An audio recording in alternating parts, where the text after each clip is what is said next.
Was there any more holding on to those tires in overtime? No, I think that's the hardest part. I kind of knew what we were up against. It was a tall task. I think the decision to stay out, I'm frustrated at myself for staying out, but I felt like there were going to be some games on pit road. I thought that, ultimately I felt like there was clean air was so important. And if more cars stayed out with us or if more guys took two tires, that it was going to net positive for us. And unfortunately, it didn't, right? All those back-to-back cautions let the guys that had four tires kind of get a spot or two on every yellow, and ultimately it just the price you pay. And I'm sad. Jim Pullman, this whole 7 group, they do an amazing job every week, and I work really hard to know that they have all of the tools at their disposal, and they don't make mistakes often. And today was one of those days they didn't make a mistake, and I thought I could be smarter, and it bit me.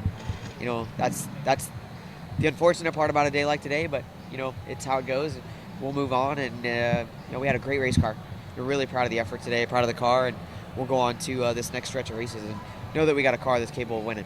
The 17, what is standard protocol when you're coming to pit road, or when you choose to pit or choose not to pit? Is it up to you, or it sounds like they called you to pit? Yeah, I mean I 99.9% of the time I leave that decision up to the team, right? I saw a couple of guys that were staying out with me. If I stayed out, and I just made a spur of the moment decision to just shoot back up on the racetrack, right? Hindsight is the right one? Obviously, no, it's not. But, you look at all those cautions that happened, and you look at kind of the chaos that ensued from, what was happening on the racetrack. Do we get wrecked if we pit, right? Like, are you ultimately in that bad of a position? I don't know. What is the saying? If ifs and buts are candies and nuts, it'd be Christmas all year round, right? I'd love to walk out of here and be standing in victory lane and saying, man, I made the right call and it was awesome. But it's just not the case today. And, we'll go back and I'll own this one, right? Like, at the end of the day, they told me to pit. They had the plan, and it's a bad decision on my part. When you and William are side by side, is there anything you can do to break his momentum? And did you just get tight under him? Is that what happened? Yeah, like I about wrecked us both. So that's not the way to do it. I got super tight trying to get up off 4. And that was probably the real issue on those old tires, was just lacking front grip, trying to get rolling. I just felt like no matter what I did, even going through 1 and 2 on the get up to speed lap, you're still just driving through the front tires, right? So I knew that was going to be our Achilles right there.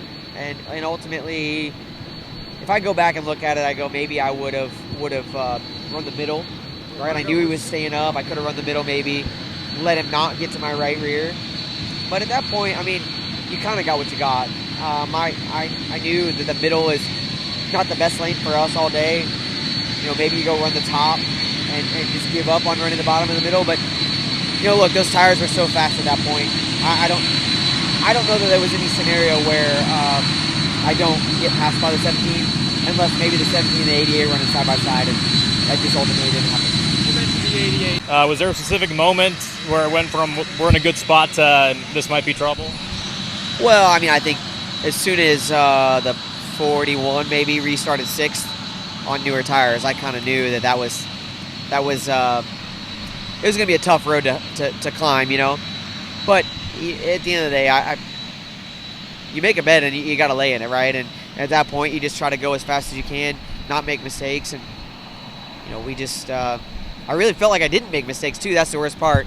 It just allowed those guys to get up there. And once you're battling with somebody that's got that good of tires, it's hard to hold them off.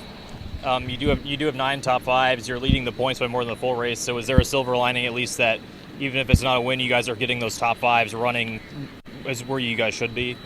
I'm going to say yes, hastily, right?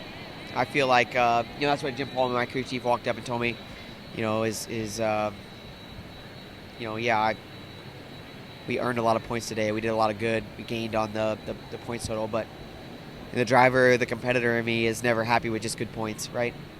If we had the old format where we're racing year-round for, from all 33 races on a points, number, I'm probably going to race a lot differently, right? But that's not the case, and that's not where we're at, and I did today what I thought was the right answer, and it just wasn't. Thank you, Justin. This is Custom Patch Hats. But what makes us custom? Well, that actually begins with you. We're just bringing your unique vision to life.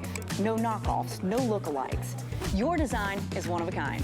We know hats, we know design, and we know quality. The proof? It's in our production. Hand-stitched with precision and care, with brands you know and trust. A one-of-a-kind patch deserves a one-of-a-kind treatment, all the way to your doorstep. It's how we keep it custom.